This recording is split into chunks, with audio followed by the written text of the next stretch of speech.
Greetings and salutations. Here we are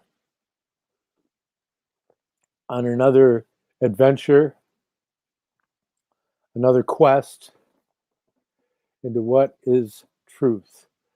And I'm here with the Reverend David William Parry out of London, merry old England.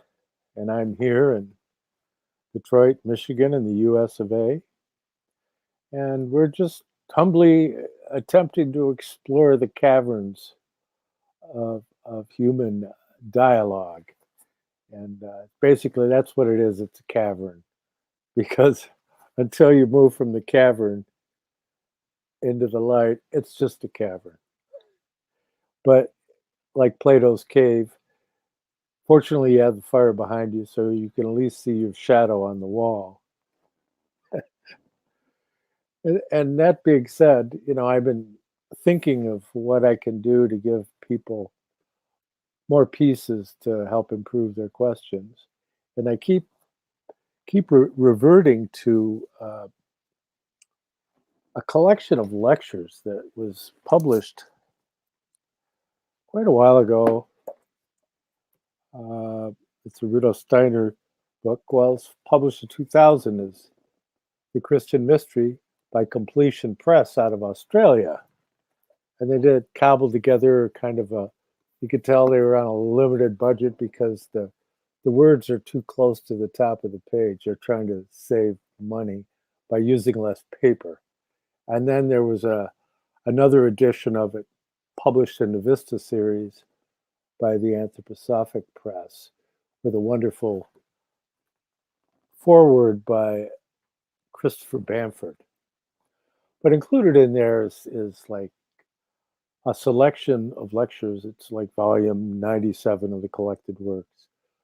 But it's a selection of lectures that Rudolf Steiner gave in 1906 and 1907. So it's very early. And it's really nice because he's so succinct in these lectures. He really brings it into a focus.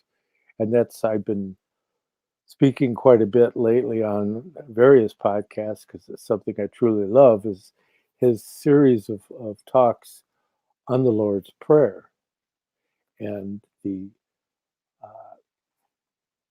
distinction of the Lord's Prayer to other types of prayer, in that it's totally in deference to the will of the Father. That you're not a magician, you're going to impose the will on the world, but you're humbly putting yourself before the Father and making your request. But Rudolf Steiner makes the point, as have others, but nobody is quite deeply as Rudolf Steiner regarding that prayer, the Lord's Prayer, the Our Father. It's the only prayer that Jesus Christ shared, and Rudolf Steiner says it has a transformative effect on you, whether you understand it or not. And so that's kind of like a nice protection against this ivory tower syndrome that can happen, where you get into the exclusivity of private clubs, denominations. There's like more than 35,000 denominations, Christian denominations in the United States alone. So that being said, I'm sure there's quite a bit of disagreement that gets fired up. And the import of what Rudolf Steiner shares is the understanding of the higher triad of the human being that was expressed by Madame Blavatsky in Theosophy, and he's speaking to a bunch of Theosophists in these lectures. And the higher triad that she referred to as the Atma Buddha Manas, which would be the spirit man or spirit human Atma. Buddhi is the BUD, just one D, because it's the Buddhic principle, the principle of compassion. And then the manas, which is akin to the concepts in the West of the guardian angel, and because you're not there yet. So you have a guardian angel dwelling in that realm. So that you could say that the Spirit self is your relationship to the world of the angels, the life spirit, which is worked out of the etheric body, the realm of art and religion, has to do with the realm of the archangels. And then when you enter into the realm of the Father, that's the realm of the heart, the 12-fold petaled lotus of the heart. And there you enter into a relationship with the realm of the archai or time spirits. Of course, these are titles that are given to the supersensible beings by Dionysius the Areopagite, the first bishop of Athens that I mention frequently, as the basic gateway into the esoteric Christian stream.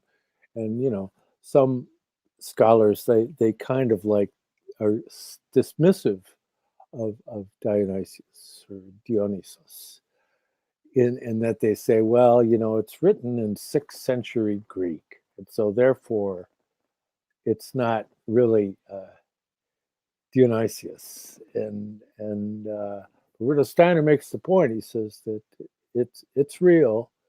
And yes, it was written down in the 6th century, but that the successors at the school of Dionysius, that became a title for the leader of that school in Athens. And so the succession of leaders all took the title of Dionysius the Areopagite. And so, in keeping with that, and mind you, as I've said before, it's the most quoted book in the Summa Theologica of St. Thomas Aquinas, and it was one of the most important books that entered into the court of Charlemagne back in the early eras of Christianity in Europe, back during that legendary time of the paladins of Charlemagne.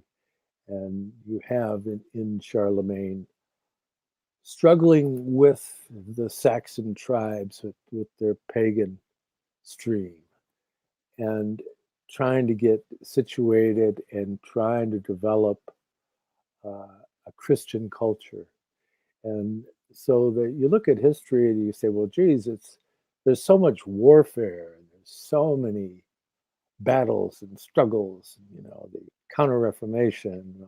Speaking of the Counter-Reformation, I couldn't figure out where I put it, but it's my reproduction of Tintoretto that was from the down at the bottom there. You see that little person there. That's his daughter. She got to be an angel in the painting, but this is in the original is in a museum in Carolina, Columbia. But you see Jesus at the crucifixion, and you see the Father above him, and below him you see the dove of the Holy Spirit. So your Father, Son, Holy Spirit. And he's surrounded by a complete group. He's suspended by angels. And then there's one angel looking at him and kind of gesturing to hold back. Don't get too close.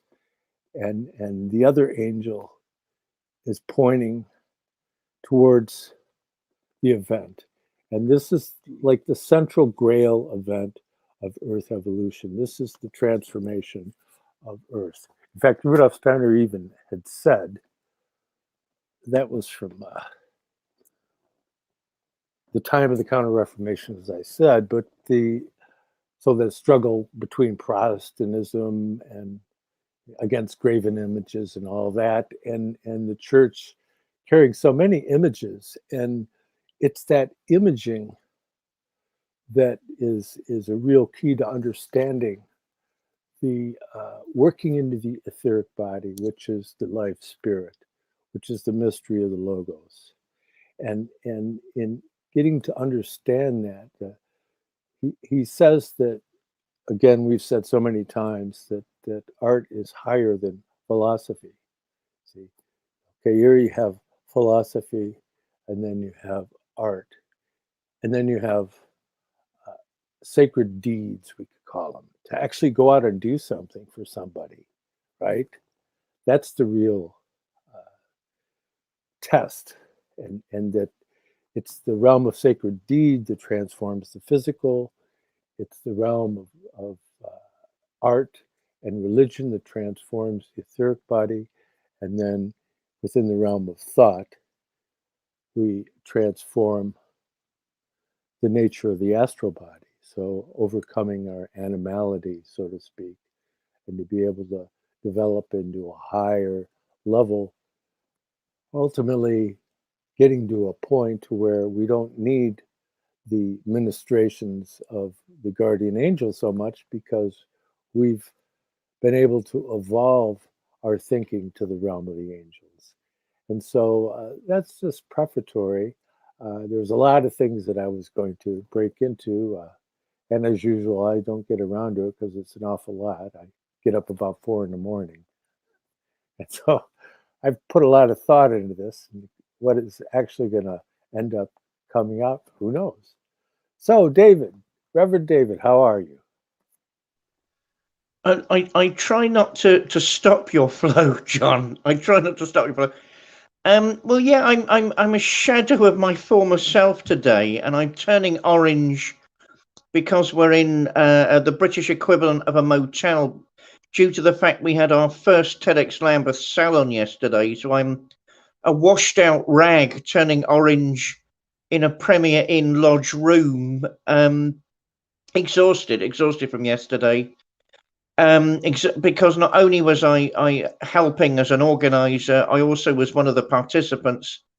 I was one of the speakers because it was lots of things. It was Armed Forces Day in Britain yesterday, maybe in a couple of other countries too. Certainly in Azerbaijan, because my Azerbaijani friends couldn't attend because they were attending their own similar celebrations. Also, we were looking at untold stories, therefore LGBT, blah, blah, blah, personnel in the military and beyond, with the full backing of the Ministry of Defence. We had the Ministry of Defence backing us, the Wellcome Trust, and King's College, University of London.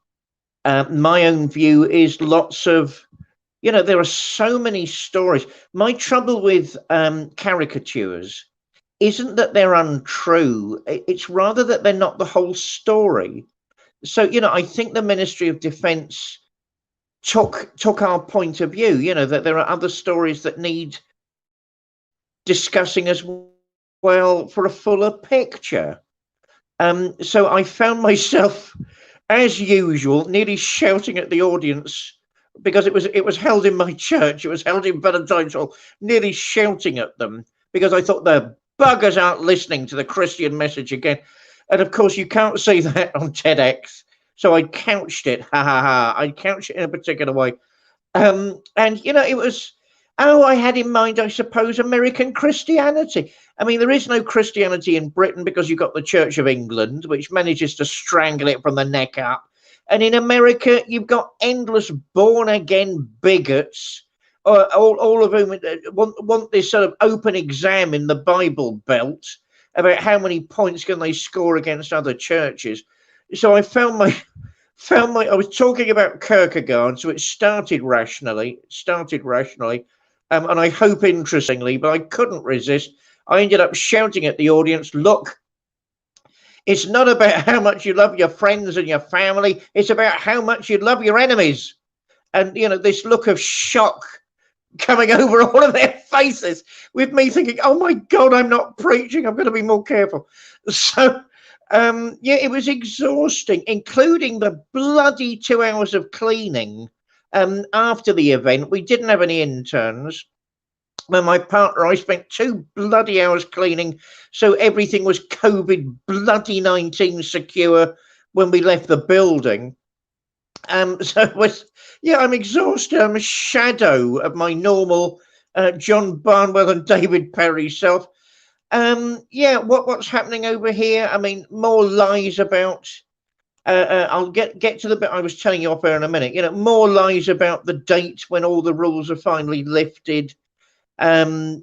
that's not really what the establishment wants to do. I mean, the establishment is absolutely astonished that it's managed to get away with so much. I put it down to the fact we live in a monarchy. You Yanks don't know how lucky you are. You've never had it so good. Who said that? Was it Clement Attlee or something? You know, you're a bloody democracy. You vote for a president. What's wrong with you? You don't vote for a monarch. You're just stuck with one. You're stuck with them and the aristocracy. And yes, there's a real establishment. No, you will never be one. The end. You know, so we know what it's like to grow up in a sort of neo-feudal system. We know what it's like. One of our speakers, which leads me into dissidence. I mean, at the end of the day, I'm not. You know, I mean, I get invited to the House of Lords. You know, I get invited to all these wonderful places, and you know, coffees, teas, and if I'm lucky, there's a sherry or two. Only sweet sherry. I can't stand dry sherry. You know, there's a glass of sweet sherry for me, and maybe a pastry. So you know, yes, I shoot my mouth off a bit, but I'm not an enemy. You know, how do you get to be that? So I think you're going to work quite hard in Britain to be that, actually. But of course, we had a wonderful array of speakers. We're putting some footage up soon, so I don't want to spoil that. I think you in particular, my dear friend, will find some of the speakers intriguing, because not only were they serving military personnel, some of them were to do with intelligence. And, you know, they were very cautious about what they said, which is interesting. But this is the bit that will knock the socks off of most people. I had written to David Shaler, who's been an on and off acquaintance, chum of mine for a number of years. I mean, when we started Extremist Club, he was, what you couldn't do in those days was just turn up at the door and say, "Can I speak?" No, sod off, you know, because we had a program. We had a program of speakers, and it was normally arranged months in advance. I mean, do you remember this one, John? Ken O'Keefe. We had Ken O'Keefe turn up one evening who wanted to say his piece. No, I'm sorry. You know, we've got a full house here. I'm sorry. And he didn't turn up. We allotted him a slot. He didn't turn up. Anyway, David Shaler was the other one. We couldn't actually touch base with him because he is genuinely paranoid. He is allowed to be worried. He's genuinely paranoid because MI5 are out to get him. It's really that simple. They've never said they're not. They're out to get him. And it was, you know, we heard the story yet again. Sir. For those that don't know who you're talking about, you know, so we're not British over here, so, or over there. And so if you could humor us and give us some idea of who you're talking about. Well, I think you ought to talk about Ken O'Keefe because he's a Yank, of course.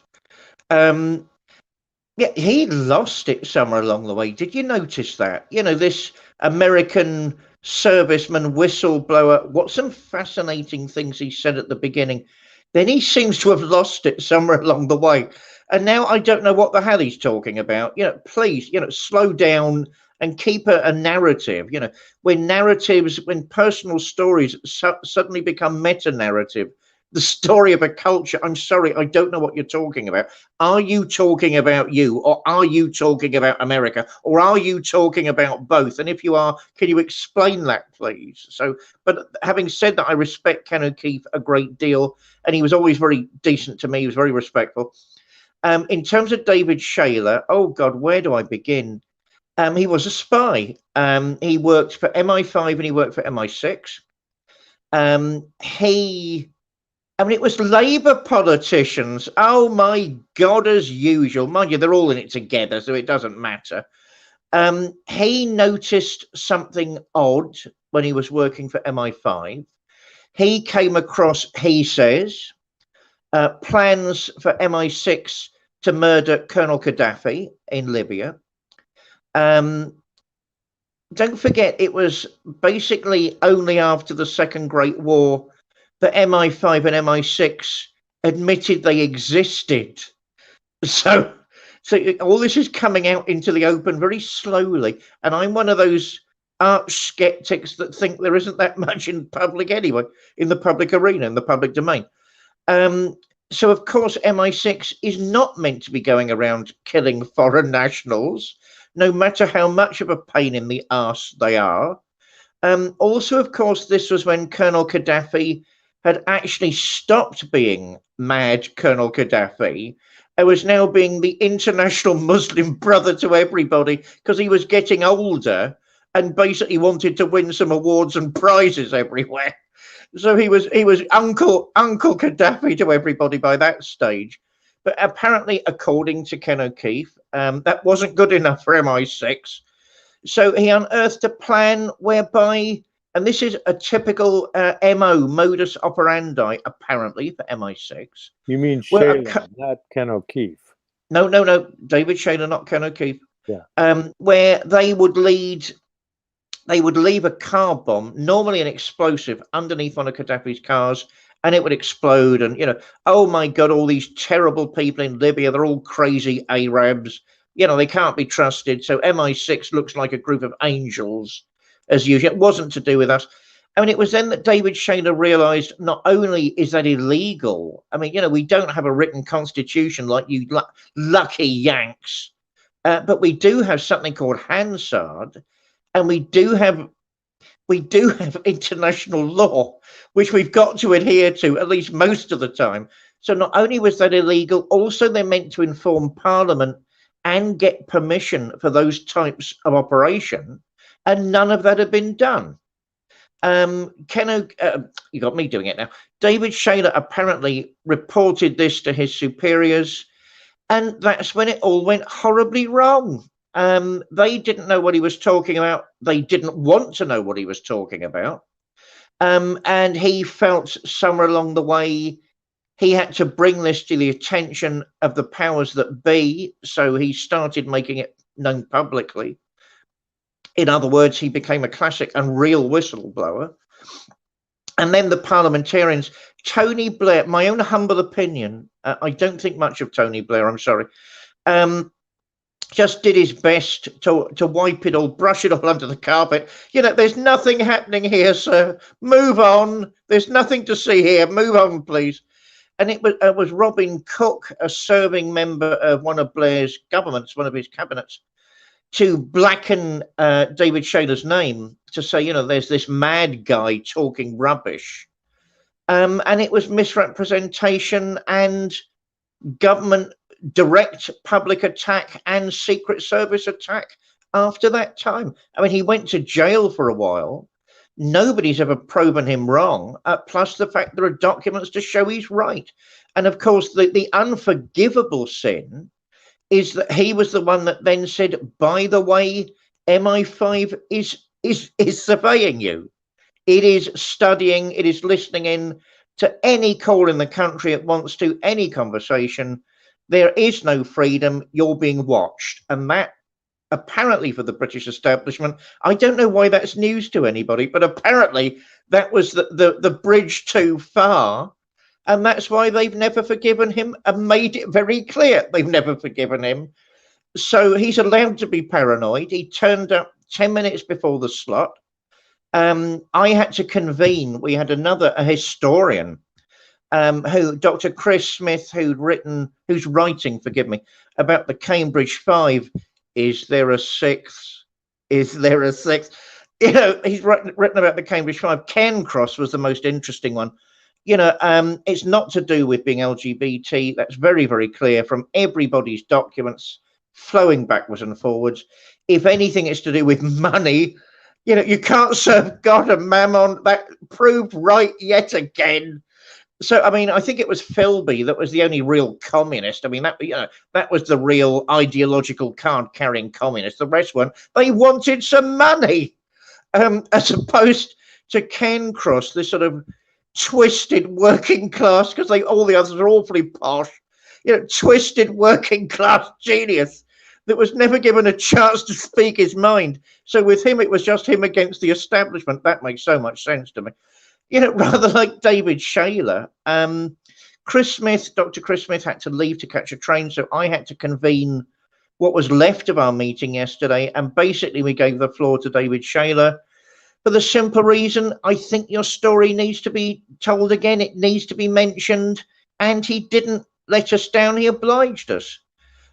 We had one or two, without naming names, establishment figures in our audience who were not happy and were pulling faces like a bag of lemons, and pretending to look at their mobile phones. Yes, I was watching. Remember that I was convening. I was sat at the front. I was watching you all. Yeah. So, and the whole thing was extraordinary. You know, two more things about David Shaler. He did go through, and this is a personal opinion. I mean, I've got a great regard for the man, a great respect for the man, and what he had to say needs to be listened to because it's not stopped. You know, all of those conditions and problems are still happening. Does MI6 still operate well outside of any government remit? Of course it does. Is MI5 still spying on us all? Yes, they are. And if not, in a worse fashion than ever before. Do you know, John, I was exhausted before our show started. Now I've just got all this venom about the British establishment that I'm trying to spew out. You know, so we as I say, we let him say his piece. As I was saying, you know, he went through a phase of being a woman. He discovered his trans other side. That wasn't a direct connection with what we were doing yesterday. I mean, it's Pride Month. I don't think these young whippersnappers have a clue what Pride's about. In the old days, it was about legal equality. What on earth are they talking about nowadays? Shut up. You're ruining it for everybody. Shut up. You know, anyway, and it was a trans day yesterday, and I'm sorry, I'm out the loop. I didn't know that. Anyway, so, you know, so it fits in that way. He went through a phase of being a woman, and now he's turned into a prophet, a Christian prophet. My reading of that, and if I'm wrong, David, forgive me, is that the poor bastard is actually trying to stay alive by looking crazy. Okay. My reading basically is that if he doesn't do something, a bus will accidentally hit him one night and that will be the end of it. It is known in this country for things like that to happen. Two more things I've never said on this show, right? Certainly his story gets muted by the passing of Princess Diana. Now he's never said that you know, Princess Diana was killed to shut him up. No, but that was a good way of, forgive me for speaking in that way as a minister at the passing of a human being. It was a good way for the establishment to brush a lot of things under the carpet at that particular time, because the whole country rose to the defense of Princess Diana and the sad passing she went through. I mean, you know, people were taking sides. These youngsters won't remember it. You're either on the side of the royal family or you're on the side of Princess Diana, you know, the new broom. I don't take sides, and you know, they're all royals, they can all shut up. But you know, if push came to shove, I'd be on her side more than theirs. And I would tell you one other thing. So if I'm not around for next week's show, who knows what happened? Curiously, I do a lot of work for the poor, the disadvantaged. I did. I mean, I'm not doing it so much at the minute in Clapham. Therefore, I get to meet lots of weird and wonderful people, a lot of ex-military on the streets. If ever there was a national disgrace, it's that. So it's okay for people to sign up and put their life on the line for Queen and country, but don't come back here and think we're giving you an honest wage and anywhere to live. You can sod off and get on universal credit, and don't bother us with the fact you were in the military at one point. Get a job in McDonald's. I think that's disgusting. I think that's a disgusting attitude on the part of the British. Anyway, I met this one guy who said, I've got something to tell you. Now, I hardly wore my collar for years, so I don't know. And there's a reason. There's actually a theological reason behind that, but I'll explain that some other time. He said, look, I've got something to tell you. Can we meet for coffee at some point? We met for coffee. And he said, I was one of the people in the entourage the night that Princess Diana was driving with Dodi Al-Fayed, as far as I can't remember the ins and outs of it now, in Italy. And I said, oh, gosh, you know, what do I say to that? It must have been awful. You know, And he said, now maybe he's lying, maybe it's not true. He said, yes, he was in one of the cars following their car. It had a light smash into one of the pillars, and she got out and started walking around and dusting herself off. That is one of the stories, of course, that was ruled as inadmissible in the inquest. I met this young vagrant a couple of other times. He stuck to his story. I said, why haven't you told anyone in authority? To which he then said he thought, I quote, he might get into trouble, unquote. And I said, well, don't you think there's a duty to let people know? And a couple of days later, he'd vanished. I don't think in any nefarious way. I actually think he was moving on. I mean, the terrible state these people are reduced to, they become itinerant. So that's another, my brushing against the British establishment and a few odd stories. I can't verify anything I've just said about the young vagrant, but if anybody's interested to do the research, nearly everything David Shaler said has been verified. It's all in the international press, and it's bloody depressing. So that's where I am today, John. I'm now handing back to you so I can have a sip of hot water. Yes, well, you know, I mean, if you study British history at all, oh, one more comment. Right, I'll be quick. It was always Prince Philip. Did everybody notice that? It was always Prince Philip that was linked in with these disasters. You know, every time something horrible happened, his name would always surface, and I'll leave it there. Yeah, he's challenging at best.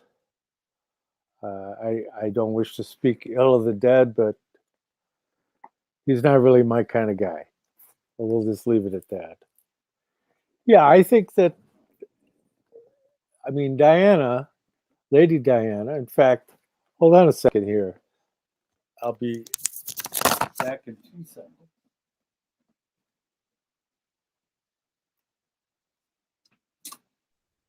Oh, John has left to do something.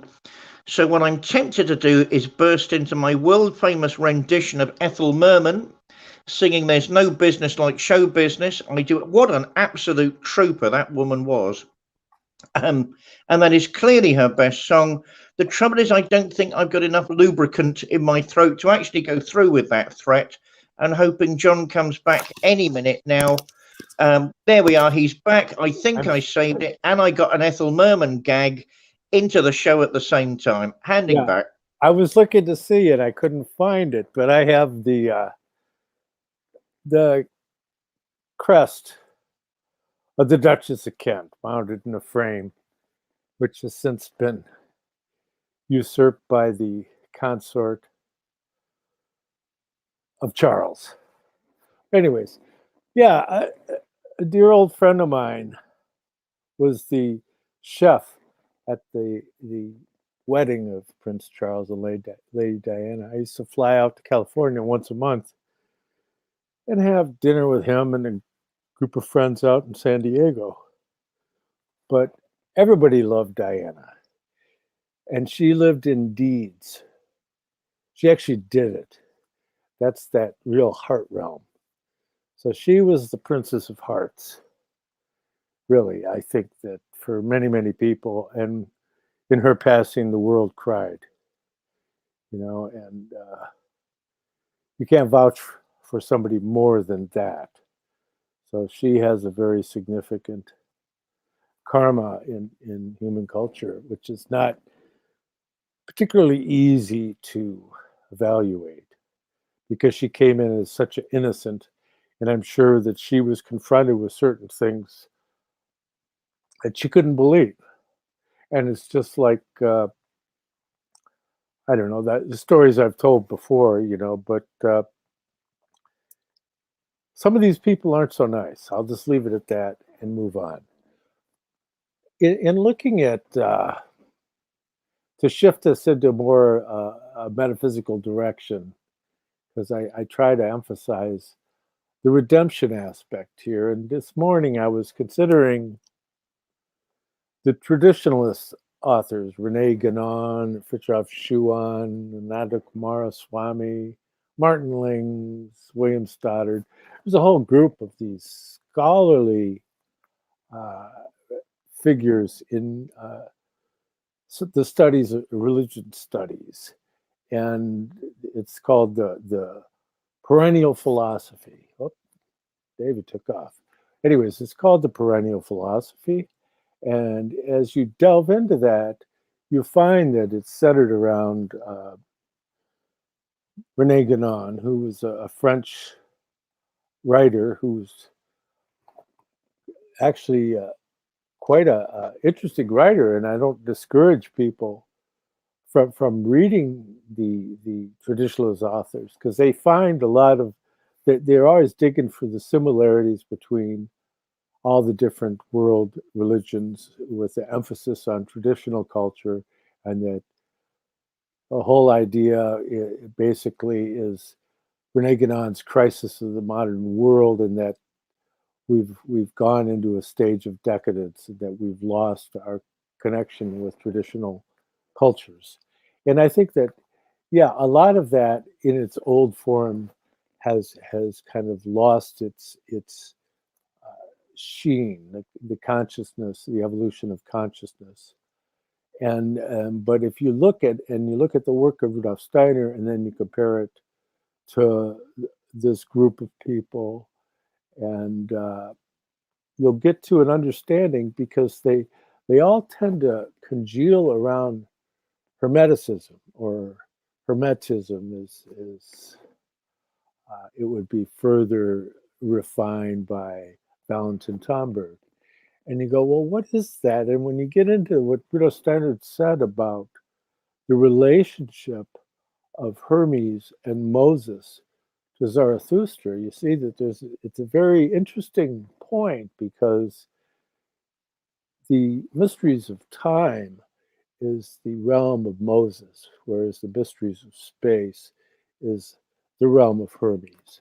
And so if you look at it in that context, because you don't find what you find within the Secret Doctrine, or within the work of Rudolf Steiner or C.G. Harrison, for example, you don't find this evolutionary scheme, whereas the Earth is the fourth world, the human realm, and that we had three previous stages developing towards becoming human, and then we'll have three following stages, angel, archangel, archai, and that it's literally true what St. Paul says, ye shall be as the angels. Yeah, once you get done with earth evolution, you evolve to the next level, the full embodiment of the spirit self, which is that which is worked out of the astral by the ego.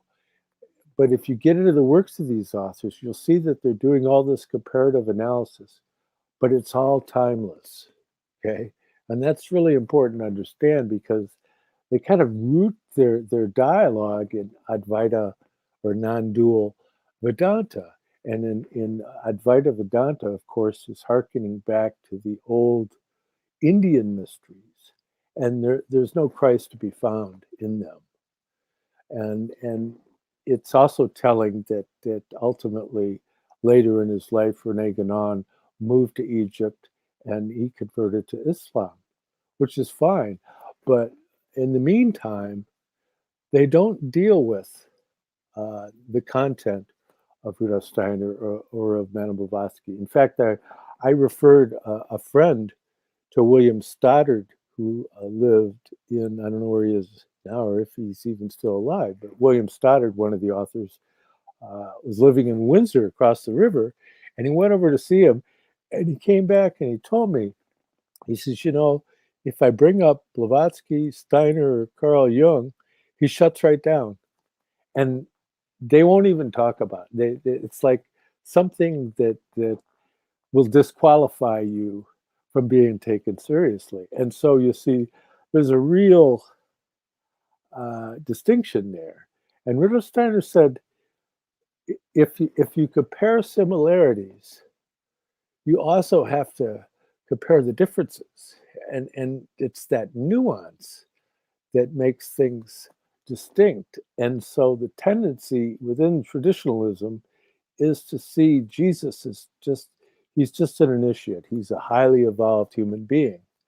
Whereas if you go back to the Gospel of John, it's very clear that the Logos came down from the upper spiritual world and entered into Jesus, and Jesus became the Christ, and that a manifestation of the Godhead was present in the human form. And so there's a world of difference between theosophy or anthroposophy, in that regard, Christian theosophy, because Blavatsky didn't. She, of course, had the same kind of vantage point from the East that in fact, she wanted to see Jesus as being actually Yeshu ben Pandira, who was somebody that was a leader of the Essene community that was stoned to death in Egypt. So it's a completely different individual, a very significant individual, but not the same person. And so it's interesting in getting into this because, and be careful around traditionalists, because if you start quoting Rudolf Steiner, they'll just shut right down. Oh gosh, you said so much there, I don't know where to begin. Of course, Christian theosophy started with Jakob Böhm, not Blavatsky, who of course was a good Lutheran. Therefore, I think it's unwise in some ways for our listeners to identify Christian theosophy with something the Theosophical Society would attempt to do, with the greatest respect to them. And I tend to see all this as a family row anyway. It's all good stuff. Where is it all leading us? Certainly, I've got a powerful interest in Christian theosophy, although I suppose, this is the sexiest anthroposophical show on the airwaves. So I suppose I come down on the side of that ultimately. Traditionalists don't like theosophy and they don't like anthroposophy. Well, sod them. I rather like reading the traditionalists. It doesn't mean you have to believe and agree with every word. Some of them come up with some really powerful points. And some of them have really cogent arguments. I mean, I like reading Julius Evola. I remember mentioning that at one point on a show we did with Leo, which will remain nameless, and him looking on the verge of going pale and passing out. I didn't say I agreed with him. I said I liked reading him, and also there was one other thing there. I mean, was Julius Evola a fascist? Well, I suppose the fact he wrote a book entitled Why I'm Not a Fascist might be a bit of a clue to what he was thinking. No, I mean, they've got a lot of things to say. I like reading Genon. But, let's be honest. I mean, most Muslims don't agree with Genon and they don't think he's on the ball at all. So, it doesn't mean there's no value in what they're saying, but let's get a grip. They're not definitive. They're writers in a stream of other writers, which is why when they're having a go at things like anthroposophy, I admit it, I get on my high horse. How dare you? Who do you think you're talking to? Zip up, calm down, have your kiddies drink, sit in the corner and behave. Because it's ridiculous. If you're Fatty Blavatsky, that's floating my boat at the minute. Because I think she's so misunderstood by the Theosophical Society. It's nearly strange. It's nearly odd. I've done a couple of talks with them recently, as I think I told you, John. One on Blavatsky and the influence on her of Russian Orthodoxy. I don't think that was actually a period thing. I think that runs all the way through. I think it starts with an attitude that I'm not mentioning Russian Orthodoxy in these writings, therefore it's untouchable. Point one. Point two, then I'm now turning a blind eye because I'm in the middle of ISIS Unveiled. Sorry, I'm in the middle of the Secret Doctrine. So I'm just going to pretend there's nothing to discuss anyway. So I'm reading her sort of that way. And And in Steiner's case, what is wrong with people? You know, I mean, a scholar, an incredibly astute, powerful scholar in his own right, way before we get to claims of adepthood, adeptship. You know, I mean, for God's sake, I mean, the philosophy of freedom is a philosophical masterpiece. It's one of the most important philosophical books in the stream of the Western philosophical tradition. So can we start there, you know, before name calling starts bouncing over walls? You know, oh, what did he ever write? Well, there's a book for a start. You know, and dare I say it, even people I talk to about these days, they can't get into their heads they could multitask. Yes, he was also a sculptor amongst many other things. You know, then they tend to have a short circuit. You know, how did he find the time? I don't know. I wish I could. The point is, he did. He did find the time, and it's all written, and it's all documented, and it's all true. You know, building and designing the original Goetheanum, being the main director for the Goethe collection. You know, these are big potatoes in anybody's CV way before we get to adeptship. So I don't really know what's going on there. And if, you know, let's have a go at Eberle, because I sort of respect him slightly more than I do Genon. You know, oh, why aren't you on your prayer mat and turning to Mecca? Stop being such a bitch about people. Get on with your prayers and shut up, man. Right, so let's talk about Julius Eberle. Because I just have this image of him with his monocle. You know, a little known story. People get to meet people. That's just a fact of life. And isn't it great? Uncle Gerald Gardner, who started Wicca, wanted to get an opinion from Julius Eberle when he was in Italy.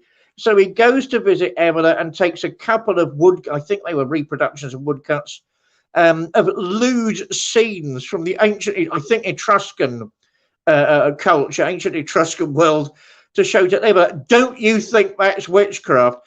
With Eberle basically saying, well, yes, and then the whole meeting sort of falling apart. And the only thing that Eberle can write about, he wrote about the whole confrontation, is that basically Gerald Gardner had a puffy bag when he was carrying these reproductions. You know, the sort of bag that Italian housewives use when they go to a supermarket. You know, so that's your rebuttal, is it? You know, I mean, if we're working on the strange and terrible premise that we're all human and we might all have something to say and we don't all have to agree with each other 100% of the time, and it's all a bit of a mystery as we work out what the logos is on our way to the truth with a capital T. If we're working on that basis, maybe we're all reduced from our hubristic states to something a bit more honest and something we can all discuss. The traditionalists are great. Are they the answer to everything? No. Do they have an interesting frame of reference? Yes. Is it something we should push aside? No, because we do that at our peril. But it doesn't mean it speaks for the mainstream of the West or Western culture, or even where Western culture is at its best and it's humane and it's most humane and it's most civilizing. I'll give you one other point. Before, I think I mentioned this before, but I can't remember. I mean, I rather like Machiavelli. That should get me blackballed from everywhere else. American scholars in particular, present company accepted, are very lazy on Machiavelli. And I have that for an American scholar friend of mine who I basically have never, better not mention in case he gets beaten to death with medieval Italian manuscripts the next time he shows his face in public. Oh, don't worry. European scholars are worse. They just wish Machiavelli wasn't there. For me, it started with his play Mandragola, where I started thinking, hang on, there's a lot more going on here than meets the eye. So I went back and read The Prince. I ended up writing an article about it for International Relations, saying, you know, as usual, the devil's in the detail. You know, a lot of the repetition isn't just him dribbling and forgetting himself in the argument. A lot of it's deliberate, and he's going over things again in that sort of very curious, almost spy-like way, where he's obscuring and at the same time he's conjuring authorities from the ancient world and he's admitting everything he says is wrong. At other places, everything he says is provisional. It's all a discussion document. It's all meant to be taken in the great wider stream of real life. And you end up thinking, well, hang on, the guy is one of the ultimate polemicists. It's intriguing. Is he saying you should become a total bastard? No, he's not. Is he saying most people in positions of power have become total bastards? Yes, he is saying that. And what's his panacea? What's his medicine? Maybe we need to do a few things like them if universal good is eventually to triumph. Everyone needs to read Machiavelli again with more sensitive eyes, as they do with the traditionalists. And yet let's not be afraid of each other so much as we look at that rich mystery of Christian culture in all of its manifestations. I'll hand back to you, John. Yeah, well, I saw a special years ago, and it was interviewing prominent political figures and titans in business, shall we say, and hey, they all read Machiavelli, all of them. It's like if you don't read Machiavelli, then you're not in on the script, and it harkens back to something I got from the letters of Charles Carroll of Carrollton. He signed the Declaration of Independence. He was the only Catholic.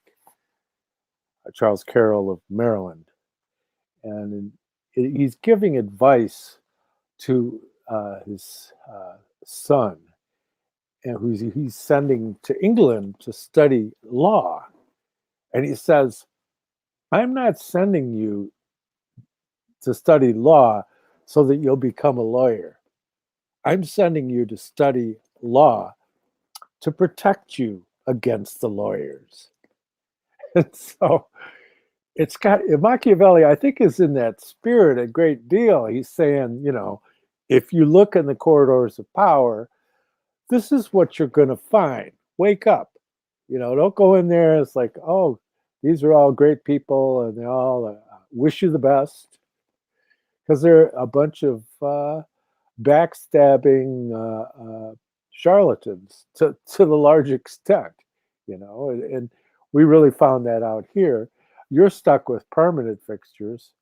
That the fact that if you get, like, if I saw an interview of this Duke, and he's saying, well, I don't really have any choice.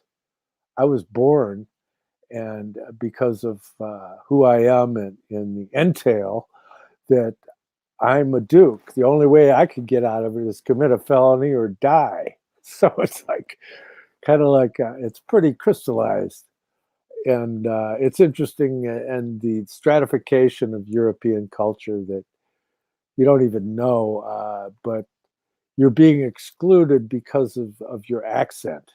They could tell right away whether you're posh or not, where you went to school, and so there is all that, and that's very much a part of the lay of the land.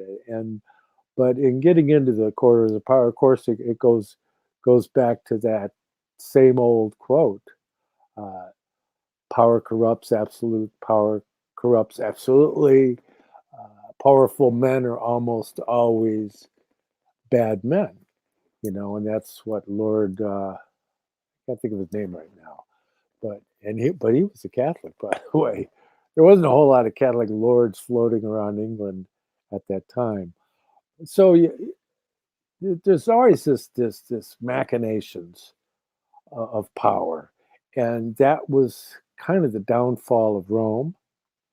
Not kind of, in actuality, and it actually brought about the Crusades, because Rudolf Steiner is very clear about this. He says the prime mover of the Crusades, unbeknownst to most people, was that the Roman Empire had exhausted its resources in attempting to maintain its empire, and that they were basically broke in Europe. They'd already sent all their valuables overseas to try and build armies and maintain the empire. That's an interesting perspective. So you see that you're dealing with human beings here. You're dealing with fallen aspects. We've fallen from the divine, right? But we've fallen nonetheless. And so it behooves one to not be too judgmental. That's part of the beauty of Rudolf Steiner, because so often you see him associated with people, and it's like he's like Edward Ture, for example. He wrote the book The Great Initiates. And yet, but if you read the book Great Initiates, you go, wait a minute, this contradicts what Rudolf Steiner says. But yet, Rudolf Steiner was very gracious to Edward Ture, and he gave a wonderful series of lectures in Paris. And this is the very beginning of his theosophical activity. Marie Steiner, who he ended up marrying, Marie von Sievers became Marie Steiner, and she introduced him to Edward Ture, and Rudolf Steiner had a great fondness for Edward Ture. And in fact, Edward Ture's foreword to The Way of Initiation is in the edition that we published as The Way of Initiation and its results. And it's marvelously clear. He's a wonderful writer. And Rudolf Steiner also put together a production of Edward Ture's play, but yet he didn't agree with him about a lot of things. And then he can go into his scientific career, where Ernst Haeckel, who's really the father of the Darwinian impulses, and Ernst Haeckel was thinking that Rudolf Steiner would be his protege, and all of a sudden Steiner starts lecturing on theosophical subjects, and like Ernst Haeckel's like, hey, wait a minute, what is this? So, but yeah, and yet Rudolf Steiner is very careful. He say, well, certain things that are there that are very valuable, but that doesn't mean that I go along with the whole process of his ideas, and so it's very interesting the way he's able to put himself next to these figures that he disagree with, and find value in their work. Like, he wrote Friedrich Nietzsche, Fighter for Freedom. Well, there's a lot of stuff in Nietzsche he disagreed with, and Nietzsche's sister, as we know, Elizabeth Forster Nietzsche, asked Rudolf Steiner to edit Nietzsche's work, and he said he could only do it if he could write margin notes on things that Nietzsche wrote when he was ill that became diabolical, and things that he wrote when he was healthy. That he was really a marvelous writer, actually. Not, you don't have to agree with somebody for them to be a good writer.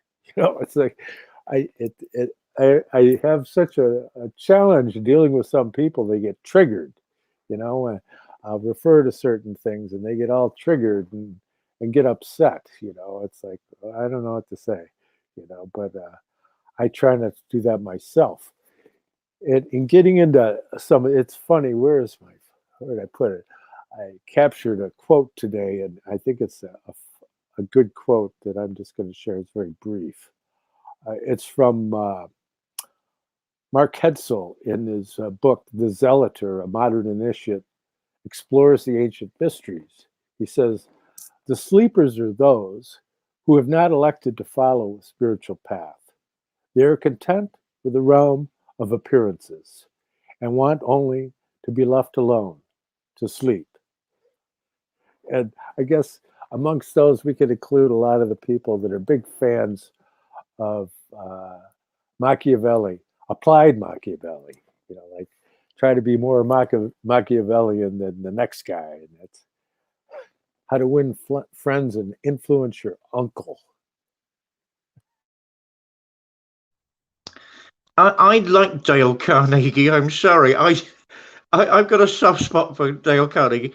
Wasn't it Wallace Shawn, the American actor who did the most significant, was it New York staging of Mandragora? I always liked Wallace Shawn. What was it? My Dinner with Andre, The Princess Bride. Short, fat, and with a lyrical streak, so I'm bound to like him. He had less. I think he had less hair than me, but I'm not entirely certain. I mean, I remember reading his essay on staging Mandragora. What a scholar that man actually is. A dramaturg, a dramatist, an actor. he knows theatre. And anyone that knows the difference between theatre and film is basically film cheats. What was it? Michael Caine, shut up, you fraud. You know, oh, a camera can really get in there. Yes, and it can do it, Michael, 100 times.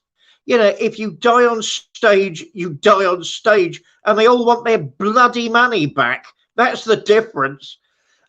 So, you know, what is Sean? I mean, I read his notes with genuine intrigue, and I noticed he arrived at a lot of similar positions to me on Machiavelli. You know, it's a what if, it's sort of an are you looking carefully? Are you really seeing the realities that are going on around you? And, you know, I think you get to that position, particularly maybe through staging his work. I mean, I had an idea once, we got no funding, where I wanted some of the regular actors I work with, remember that's my other hat, not this bit, that's my other hat, to actually do readings from the prints in the appropriate costumes of the period. All of the usual backers I had in those days basically ran out the room screaming and never returned. I'm not entirely sure why to this day, because obviously it would have made a return. We'd have got good box office. I'm assuming that's the beginning of the period when nobody wanted to take any risks anymore. I won't mention Disney, but they come clearly to mind. Oh, the good thing about Disney at the moment is good the word I'm looking for in the culture of evil known as Disneyland. They're now trying to copyright the Norse gods of old by using one of the most tenuous arguments I've ever come across in my life, that they're in Marvel comics, they make movies of the Marvel comics, therefore they should be copyright to Disney Incorporated. You're kidding. But apparently that's what they're doing at the moment. You know, oh God, all those things that used to amuse me. There's even a skit on The Simpsons where they're at Bart's school, they're having just a jamboree. The parents turn up to a party at the school, and all the kids are having an open day, as we call them over here. And one of the sinister people from Disney turns up and says, with minders, says, we see you're using the Mickey Mouse ears. That's actually a corporate logo, and we're now serving a writ. You know, that's Disney. And I can't remember the name of the guy, the teacher, who actually sends them flying, which isn't that usual character at all. But, you know, well worth doing. Yeah, I mean, when you're looking at sources, you've got to be careful. You've got to be extra careful when you're looking at the so-called baddies, I suspect. And I'm not saying that about everybody. You know, sometimes, I mean, I've read Mein Kampf. Does that get me arrested and off air now? I've also read Das Kapital in case people think I'm being partisan. Mein Kampf struck me as someone desperately in love with their own successes. Therefore, I was never actually certain how to analyze that book. Whereas, I don't know, if reading, this will get me in trouble, reading Das Kapital, you know, The Price of Corn in 1896, for God's sake, you know, and you end up, by the end of the book, of these prophecies based on the price of corn in 1896, you know, where, and nobody, the bloody commos don't read it to the end. I mean, women are simply state auxiliary personnel. How many feminist Marxists have read that bit? You know, the moon is simply a burnt out satellite, and the state will wither away, and everyone become a libertarian in the long run. I like that bit, you know, but nobody's reading it to the end. So, I don't know, John. Yeah, sleepers. I suspect that's a very pertinent point. Is it? What bit worries me? I mean, I'm a pastor, therefore I suppose it's my job to go and rattle a few cages and shake a few prams. I'm worried maybe if someone outside of an archetypal position starts doing that, to refer back to the very beginning, as Plato says about the people in the cave, if you try to wake up the people around you, or you try to contradict them, or try to discuss the fact they're all imprisoned at the bottom of a cave, they will kill you. And that needs that needs to be remembered. I mean, that's modern Hollywood. You know, they're too busy. God, the Dream Factory, the bloody pornographic manufacturer. You know, I mean, they're too busy giving each other awards to actually work out what they're doing. How Wallace Shawn could have survived in that, I don't know. Though if anybody wants to audition me, my details are available and in the public domain. Yeah, you know, we've got to get a grip of what we can do and what we can't do. I think there's an incredible truth. Most people are asleep. Do we have the right to wake them up, and can we wake them up? I think ministers have limited powers because, as I say, there's an archetypal position at work. You know, it's my job to shout at people. But I wonder how effective and how safe it is for people to do that outside of an archetypal position. I'll say one last thing and hand back to you. I mean, certainly in the case of David Shayler, to get, you know, to go full circle, I mean, he is now clearly an outsider in British society and someone that lives in a justifiable state of paranoia. So what happens when you say terrible things to the community, like, by the way, you're all being spied on and it's illegal? So what happens is they all turn against you. If it wasn't for the Christian tradition, I would despair. Handing back to you. Well, yeah, just you reminded me that I had a comment regarding David Shayler. Is that yeah, Hillary Clinton, her famous retort on camera, "We came, he saw, he died." I mean, are you kidding? Perhaps she's laughing because she got paid off by somebody to pull that off. Who knows? I mean, so yeah, there's these very dark forces in the world, and to a large extent, they're asleep. They like to be asleep. They have a lot of toys. They have a lot of money.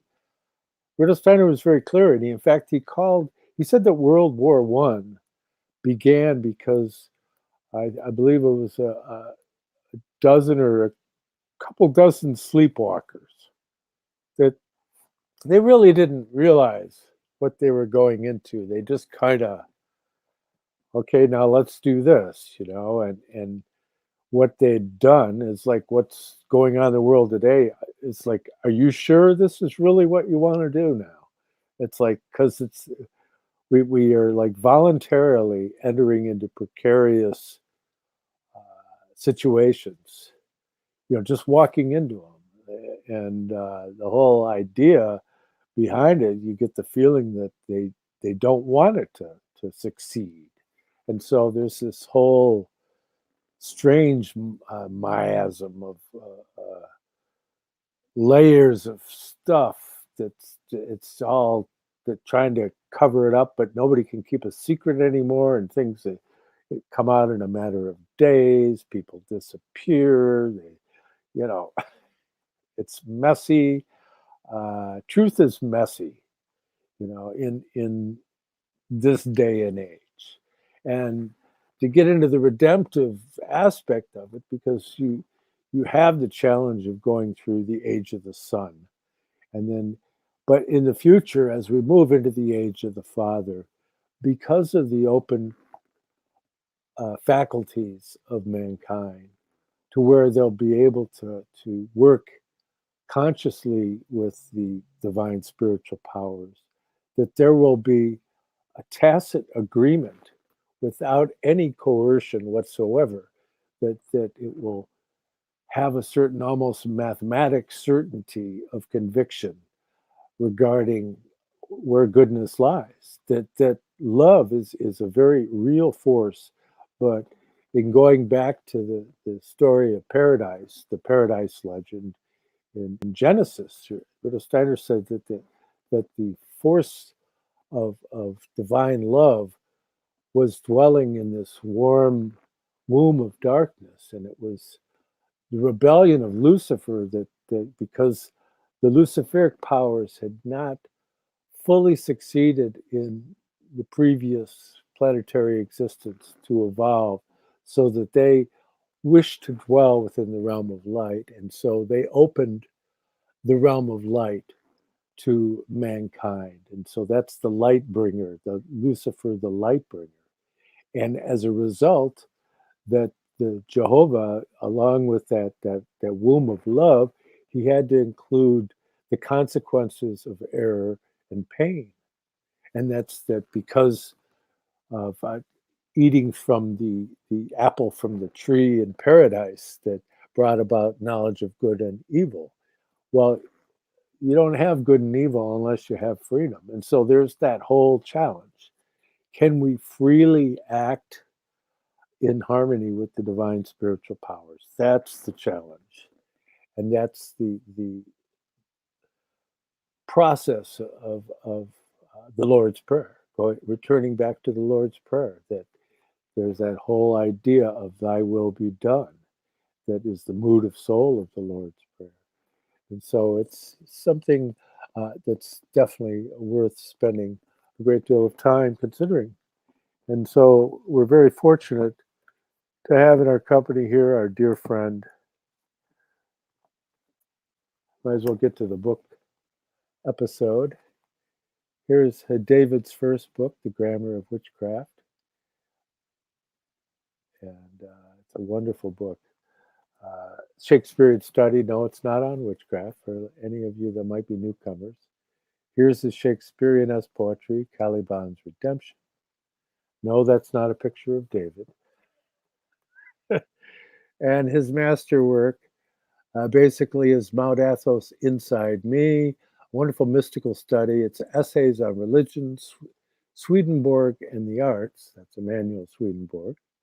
And it's edited by the very talented Daniela Irandust. And these are all available on Amazon. And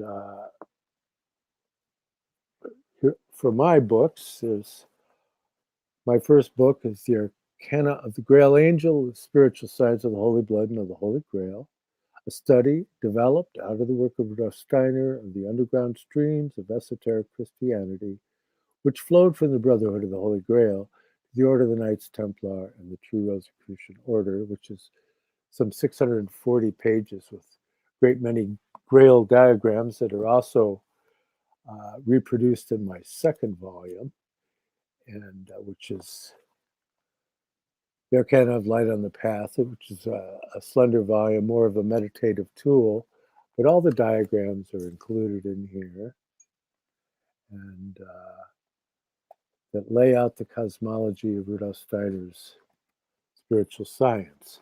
These are available in the US on eBay, or you can contact me directly through the academia link below, or private message me on Facebook.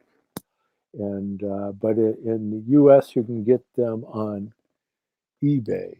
And so if you go to my academia link, all those links are there, and the links below for David's books. So it's all covered. It's just that I can't do straight out links to eBay from Facebook or YouTube. So you have to kind of work your way through to get to it.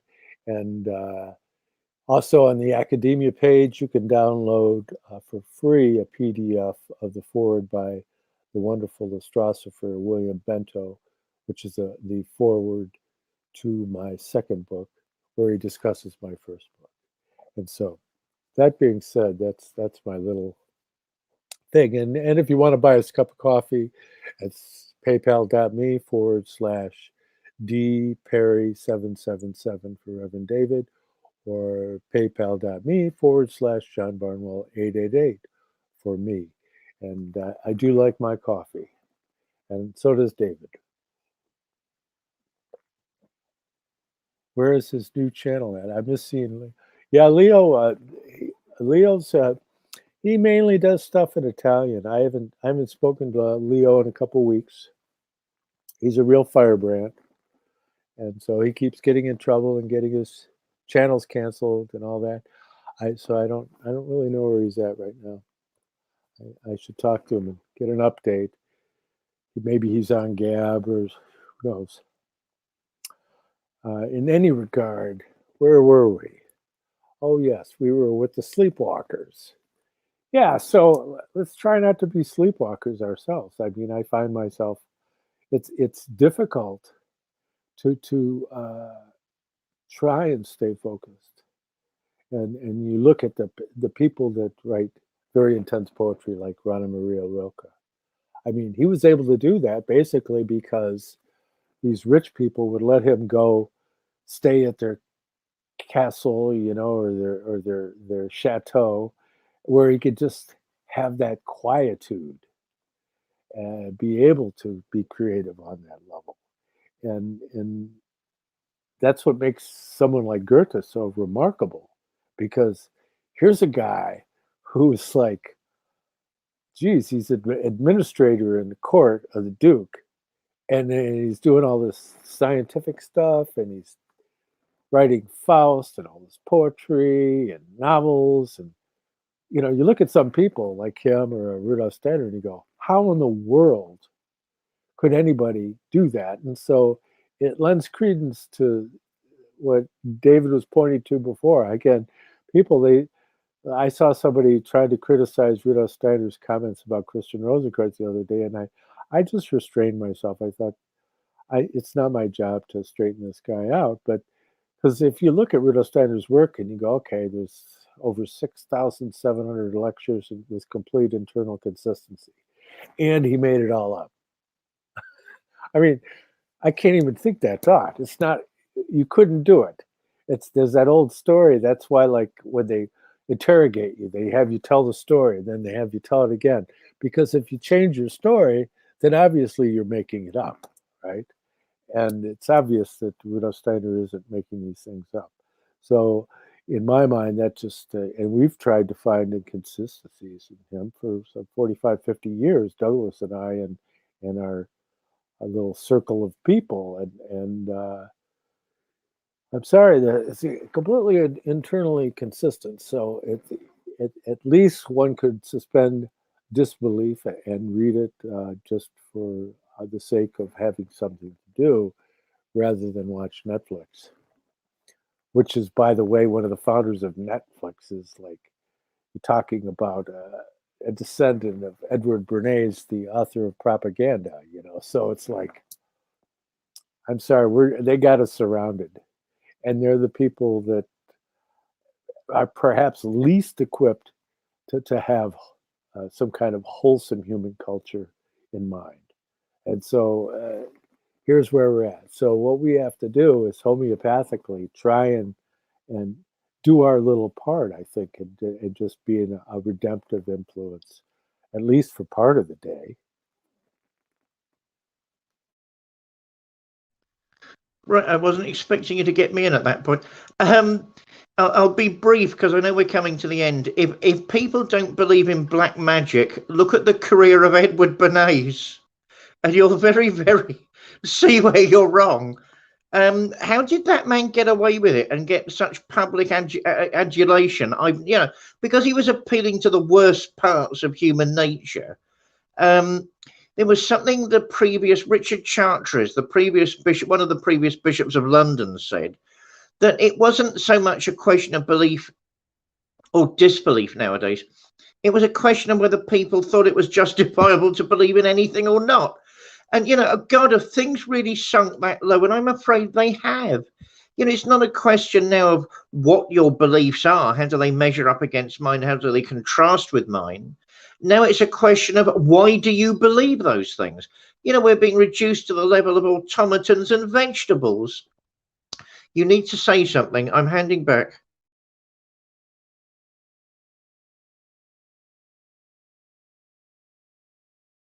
Caught me unawares. There we go. I'm sorry. No, I was looking for something, and you were. Go ahead, continue. I got to look for something anyways. Well, yeah, I mean, not that I'm an aficionado of the black arts, although once I confess, I was very uncharitably compared to Montague Summers. I'm sorry, I can't help being a little overweight at my age. There we are.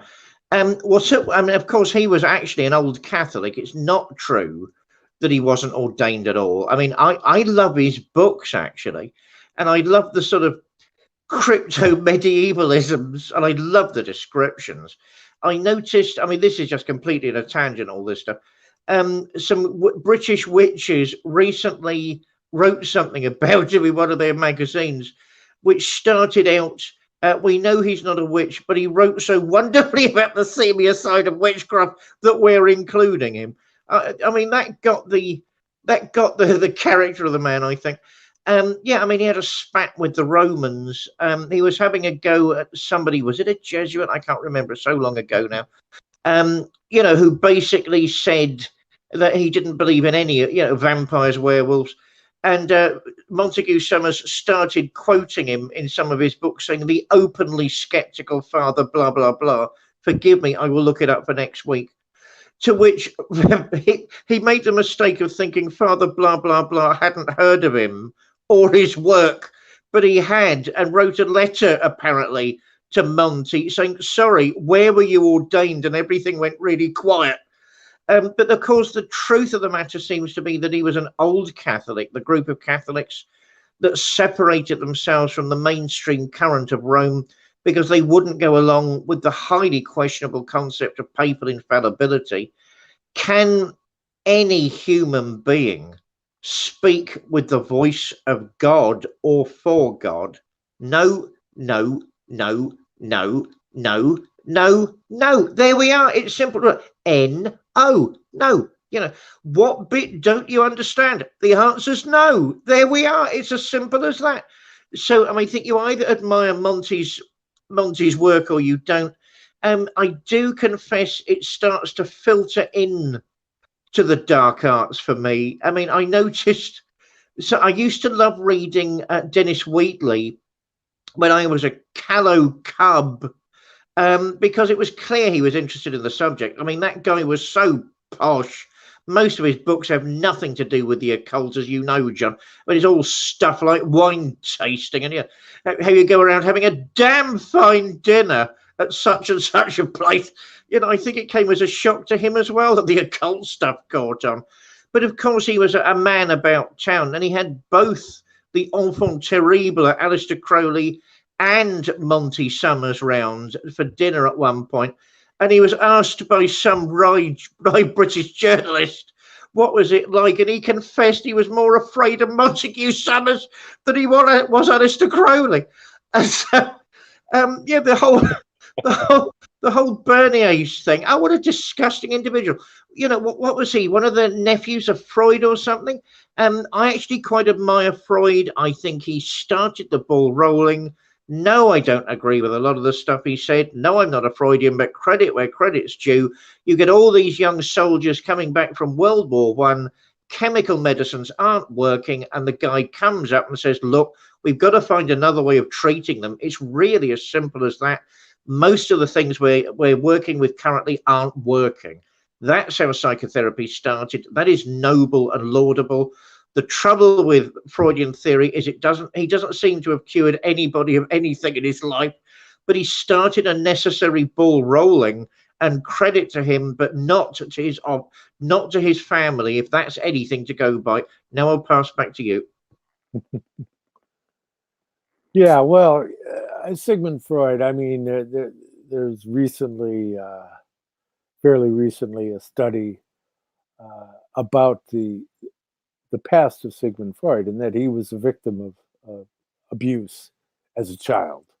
And so there's kind of a warped, according to that analysis of his work, there's this kind of warped side to his take on the world, and is the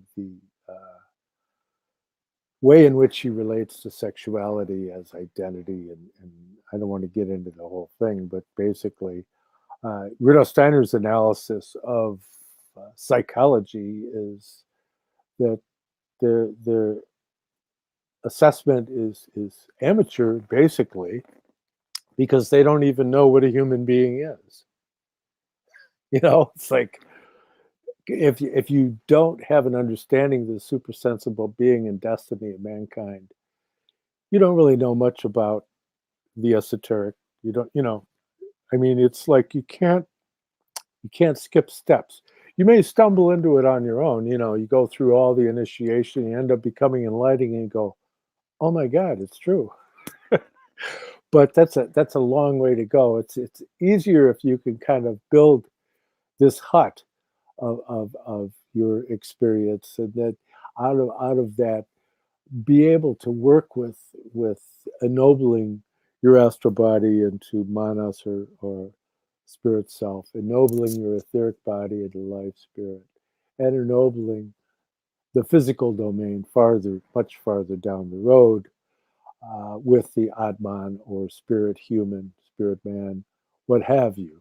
And that's what we're working on. And if you're studying something that's esoteric and it doesn't have the depth to be able to give you understanding of those things, well, you'll have to wrestle it out of it. I mean, like, for example, you can go to Mircea Eliade, the great Romanian religious scholar, and he's a very, very interesting guy, and I find him quite remarkable. But in that token, but and you have to put, but he doesn't know what that whole process that I was just talking about. He's unaware of it, or he rejects it, or what have you, and that's fine. That's his thing, because he has a lot of other things that are valuable in there. I mean, that whole image of the old woman with the cow, and the acknowledgement of that, because there's something lower, that I'm able to be something there's higher. That it's that whole attitude of gratitude, which is, that's a part of the Lord's Prayer itself, even. And so there's many ways you can enter into this without being a bigot, being narrow-minded, and so forth. That's what I like to approach here, is we're so open-ended that almost anything can fall into our little basket.